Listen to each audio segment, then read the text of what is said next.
गला मुंड के माला भोला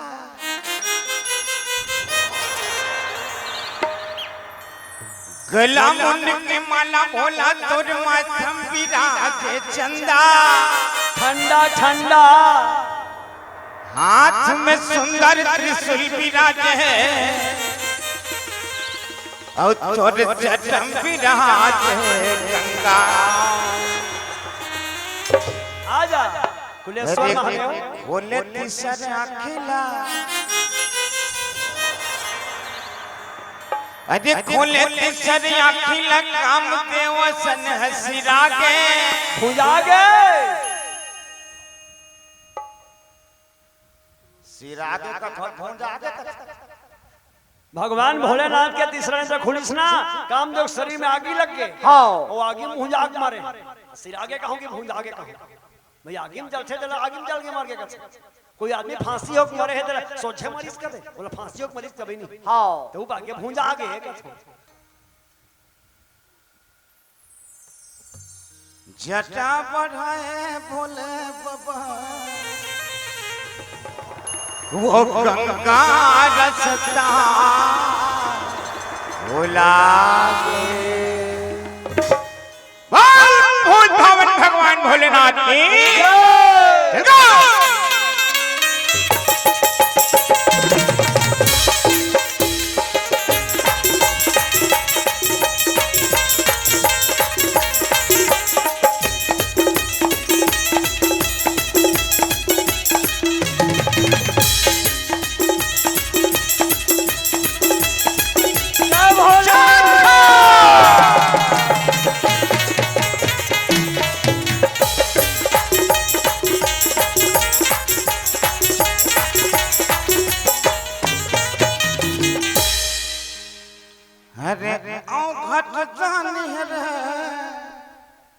भोले बाबा घट दानी अरे आओ घट दानी भोले बाबा घट दानी अरे घट दानी है का भोले बाबा आओ घट दानी अरे आओ घट दानी है जी भोले बाबा आओ घट दानी हाथ में डमरू गंगा पैला भाग सवारी हाथ में डमरू गंगा पैला भाग सवारी अरे आओ घट अरे आओ घट दानी भोले बाबा आओ घट दानी अरे आओ घट दानी है का भोले बाबा आओ घट दानी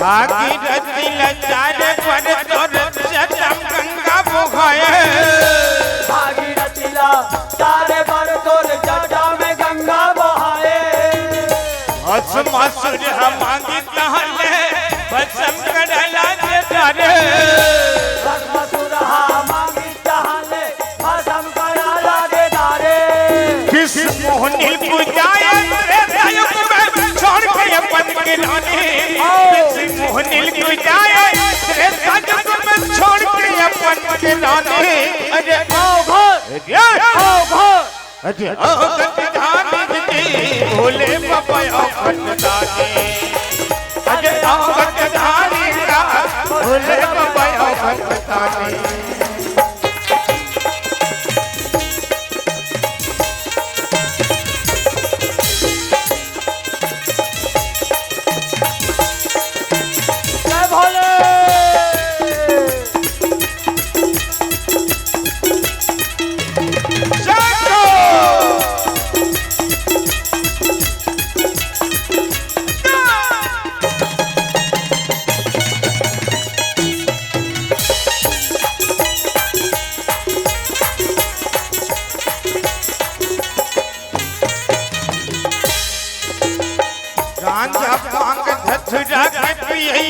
तन में राख लगाए गांजा भांग धतूरा के पियैया तोरे तन में राख लगाए जहर लकी के घेच में रखे नीलकंठ कहलाए लकी के घेच में रखे नीलकंठ कहलाए करथे जो तोर माथा के चंदा गाथे से मोह बड़े ज्ञानी करथे जो तोर माथा के चंदा गाथे से मोह बड़े ज्ञानी अरे आओ घर आओ घर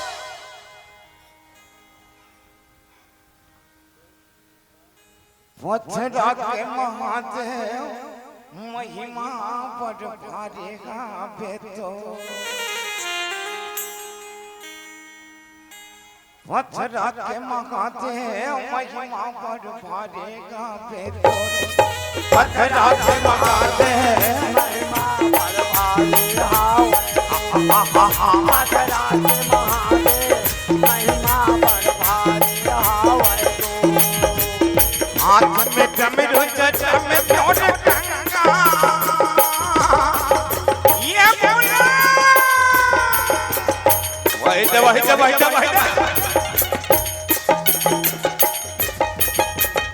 हाथ में डमरू जटा में प्योर गंगा पहले के तवरी आवे पथरा के महादेव महिमा बड़ भारी हाव ये भोला पथरा के महादेव महिमा बड़ ये भोला पथरा के महादेव महिमा बड़ ये भोला पथरा के महादेव महिमा बड़ ये भोला पथरा के महादेव महिमा बड़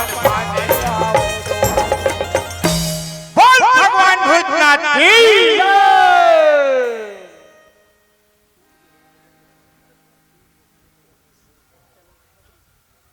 गुमान सिंह भरद्वाज जी की ओर से सादर इनके हमारे रुपया सादर मैया प्रेम दुलार भेजे भगवान आप लोग बढ़िया रखे भैया मैया प्रेम दुलार दे बोल लखन श्री रामचंद्र की वाह भैया वाह भाई नानो के लेकर तीर में गए यमराज हाँ और का टोटल कस के दबाव ऐसे शंकर भगवान जी हाँ नानो के लेकर टोटल कवर दबा था जी यमराज कथे में यमराज हूं हाँ जेकर उम्र पूरा हो जाथे ना ओकर जीवन में लेखो ऐसे की ऐसे शंकर भगवान का कहता नानू के लइका ये जीवन लेख बे जी बेचारा नानू के लइका उपज के खड़ा हो है हाँ वाह 5 साल बाद आ रही इस लइका 5 साल पूरा हो गए हाँ एकर जीवन में लेख हूं ऐसे की ऐसे शंकर भगवान का थे यमराज चल तो बता 5 साल कैसे पूरा होई यमराज का थे 365 दिन के एक साल ओला 5 से गुना कर दे हाँ 1826 दिन होते ऐसे ये लड़का है ये दुनिया में 1826 दिन मतलब 5 साल बरा रही पूरा हो गए एक जीवन में ले घूम शंकर भगवान थे यमराज वरदान दे वही अब में हाँ और जीव ले गई मोला पूछे हस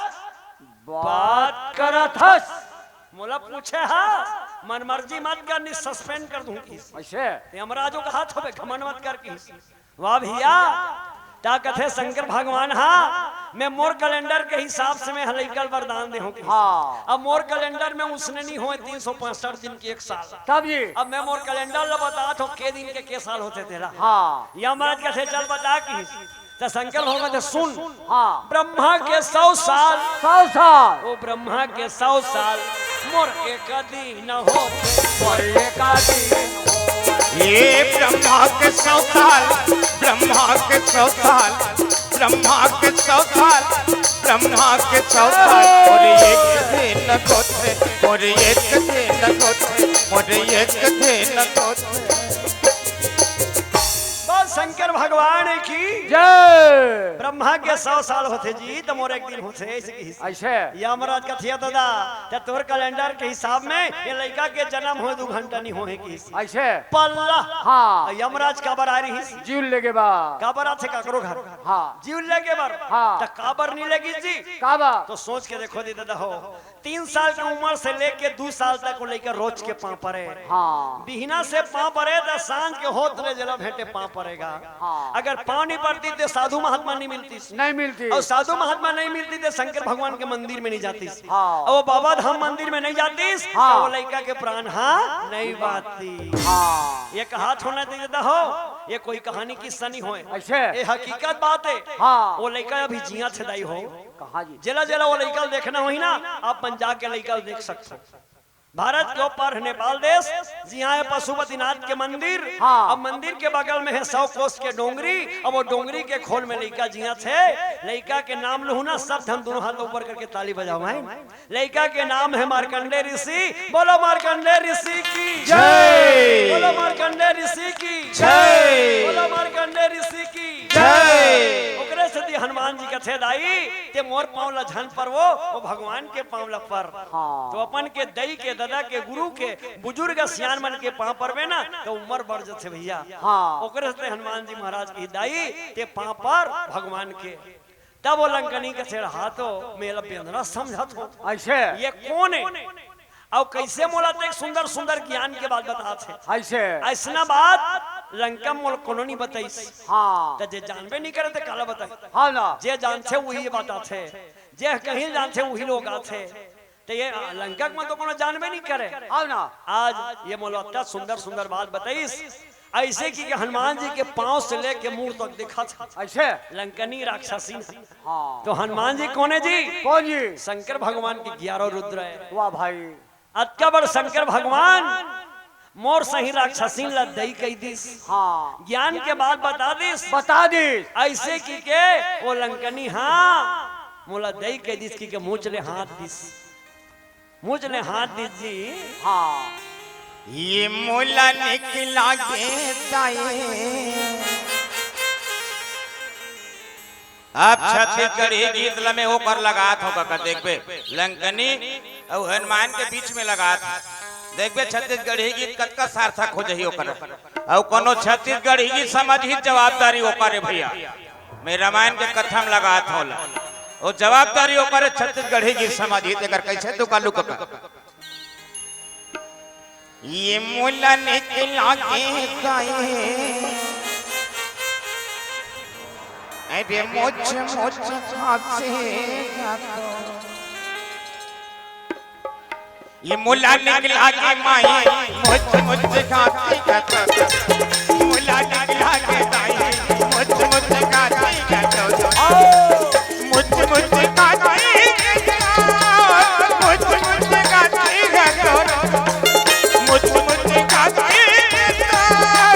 मोच मोच ये मुला निकला के माई अरे मुझ खासे ये मुला निकला के माई मुझ खासे मुला निकला के माई मुझ खासे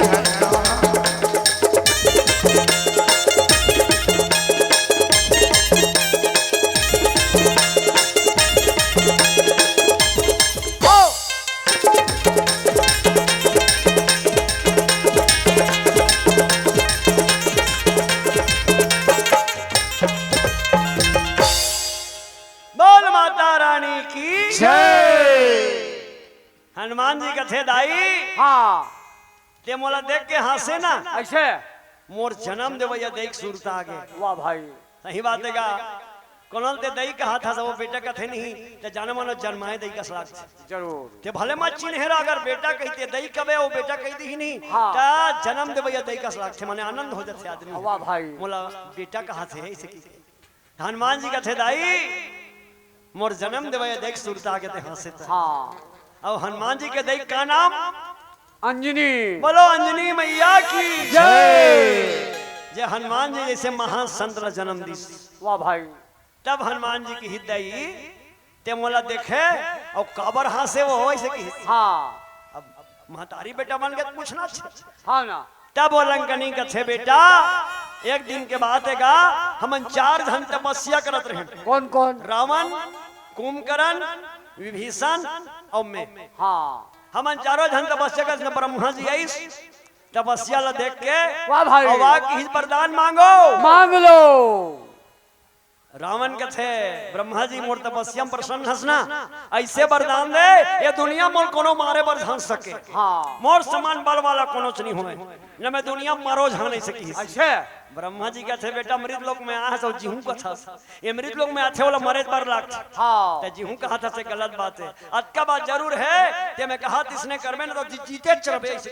ऐसे अब मैं कहा ते बात नहीं मानबे ना वो दिन ते नहीं बाचा ऐसे की वाह भाई वो की ते मैनखे सन झगड़ा मत लागबे। हाँ मैनखे औसा उपेंद्रा सन झगड़ा लागबे ना वही दिन तोर जीवन के अंत हो जाही की। वाह भाई आज रावण हाँ मैनखे सन झगड़ा लागी सब बेंद्रा मन सन का प्राण निकल गया। अब दूसरा मैं इस विभीषण करके थे बेटा विभीषण वरदान मांग ले। विभीषण के थे ब्रह्मदेव मोला भगवान के भक्त के दर्शन मिल जाए जा तोला भगवान के भक्त के दर्शन मिल जाही। हाँ तीसरा में कुंभकर्ण करैस ऐसे कथे बेटा कुंभकर्ण हाँ वरदान मांग ले बेटा मैं कुंभकर्ण मोला का था वरदान मांग ले ऐसे की ऐसे कुंभकर्ण कथे एक दिन सूताओ 6 महीना जागाओ ते कैसे वो पुटांग मांग छस रे तो सोच विचार के कहिल मांग ना दादा सोच विचार के कहिल मांग।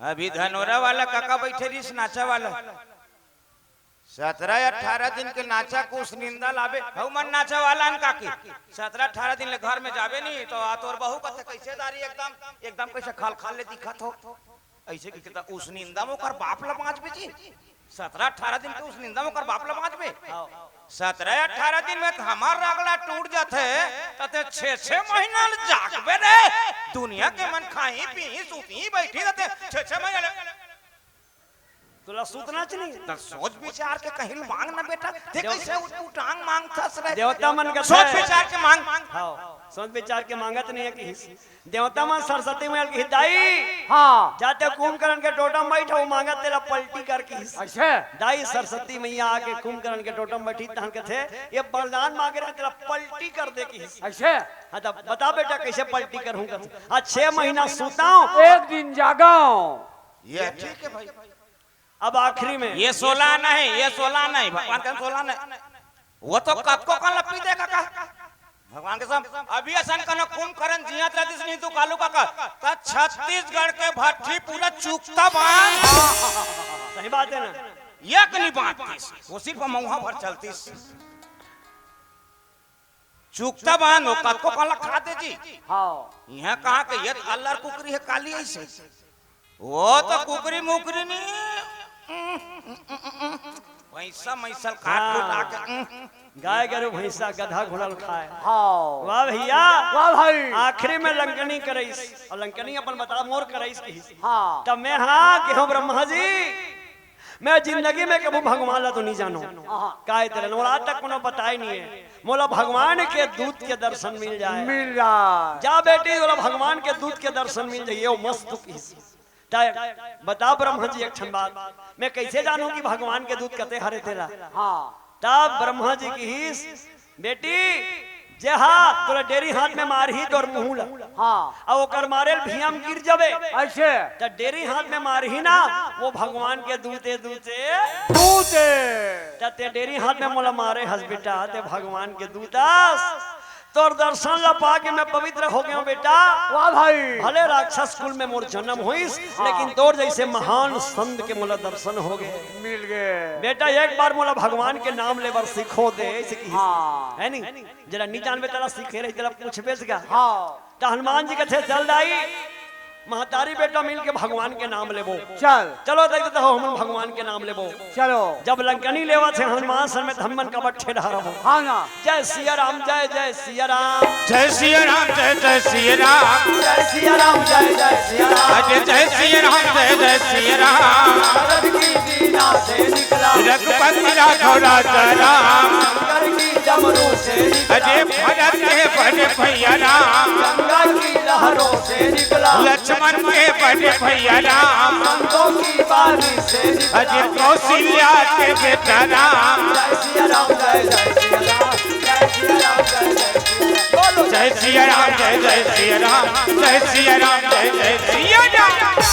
भारत के बच्चा बच्चा बोले जय सिया राम। भारत के बच्चा बच्चा बोल जय सिया राम। भारत के बच्चा बच्चा बोल जय सिया राम। धनोरा के बच्चा बच्चा बोले जय सिया राम। जय जय श्री राम। जय सिया राम। जय जय सिया राम। जय सिया राम। जय जय सिया राम। आनंद हो गया राक्षसी ना। वाह भाई। और राम के नाम में आनंद आथेगा हाँ ते रमाल एक कनी भले सुन हाँ। और ओतके बेले सुन जतके बेले मन लाथे ततके बेले हाँ ना मन लगा के रामायण ला सुनवे ना आनंद आथे। हाँ और रात भर नाचा देख आनंद नहीं आए मजा आथे। में मंजा थे। रात भर गिजिर गिजिर करत रह बिना गेजवा गेजवा। हाँ बाकी मन जौन है तौन है भैया, लेकिन 17-18 जन है। बाकी मन जौन है तौन है, लेकिन उमे के वो हनी बाकी मन जौन है तौन है, लेकिन उमे के एक वो हनी वो तो फाइट गए भैया। हाँ। नाचा के ओमे मजा आया थे, हाँ आनंद नहीं आया। नहीं आया। ओ पैसा था मन विकट कमाथन भैया, भगवान कसम विकट पैसा। 10:30 बजे चालू कर, खदर मदर करके ऐसे करे तहन 11 बज गए। हाँ स्वर धरत ले तहन ने के तो 12 बज गए। ये मन दोनों झन चौकारे मोर नाचा के भैया, मन दोनों झन सही ताय का कि दोनों झन चौकारे यति ओती करत ले 2 बजो दे थन। एक ठन अलवा जलवा ऐसे कह दे बिना ज्वार रगड़ के 32,000 गाने रह विकट पैसा कमाथन गा देगा। हमन कहीं फोकट में आबो जी, हम फोकट में रामायण नहीं पढ़न, हम तो हिम जिया था। भगवान कहता हमार बहारा खेत है, बहारा खेत हमने में गुरमटिया वो बोतल जयफुल होई ओ जिया थन गा। एकरे भरोसा हम जिया थन भाई, हम साफ बता था सब झन जिया थन, हम अतका झन हन सब झन जिया थन। हाँ सही तो काका, सही तू कालू काका। हमन साल भर में सब झन लगभग ना जी 1.5 से 2 लाख रुपया कमाथन। हाँ कोना वहाँ चिखला पानी में हफ्ते भर जाही रोपा लगा बार खुदरो कुछ होए बार ते कले पैसा लगाने रहते हैं तने। आओ लेकिन सब जन लगलो नहीं मिले भाई, सब जन त सब के ओकर पाछू रहा बरेल जोगनीच के काबर बढ़तीस, सब जन के बढ़तीस नहीं का। हाँ ये तो हमार सौभाग्य है कि आज हमार पाछू में अतका बड़े बड़े मोरसियान मन बैठे हैं। अजिष्ट मन आओ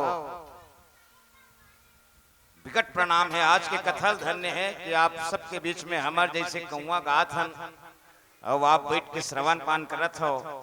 बोल लखन श्री रामचंद्र की। वाह भैया वाह भाई।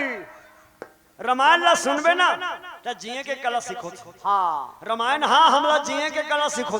हाँ अब भागवत हाँ मरे कला सीखो। सही बात। कैसे मरना है तो भागवत सुन। हाँ हाँ और कैसे जीना है तो रामायण सुन।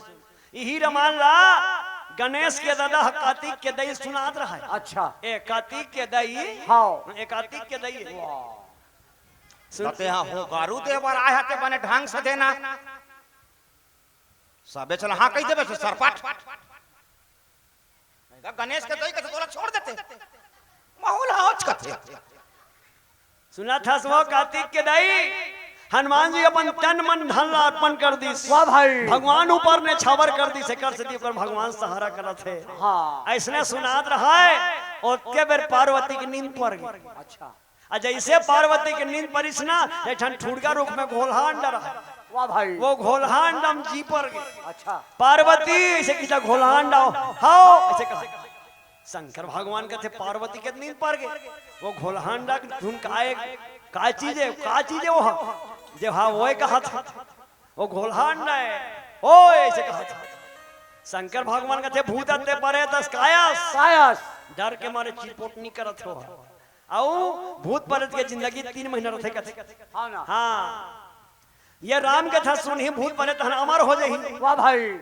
चिरपोट नहीं करी डर के मारे भूत हा ऐसे की के वो सहित में भूत प्रेत हो ही की के क्या करी शंकर भगवान अपन तिलछुल निकाली सब किया तिलछुल। हाँ वो जाना था भैया भूत प्रेत हो ही ने काय तरह रिपोर्ट नहीं करत माने कहीं होए हाँ। बोला जीते जिया मत छोड़ बोला मार के अनबे से की वाह भाई और जैसे शंकर भगवान त्रिशूल छोड़ीस ना तब घोलहान डग जीव डर के मारे भागत है ऐसे अत्या भागीस त्रिशूल होकर पाछू नहीं छोड़ा थे वाह भाई कुदाद रात 4 बज गए हाँ 4 बजे रात के घन ब्रह्मणी नहावा विद द्वार में उठ के इसे जमहात रहा है नहीं सूत के उठे आदमी जब हंसी आती हाँ ना ऐसे जब हाथ रहा है ओतके बेर वो घोलहान डग जीवा वो ब्राह्मणिन के मुंह में जाके खुश कर गए पेट में जाके खुसर गए वाह भैया हाँ वो तिलछुल लहुट के शंकर भगवान करा चल दी हाँ शंकर भगवान कहते कज्जी तिलछुल ते जीवला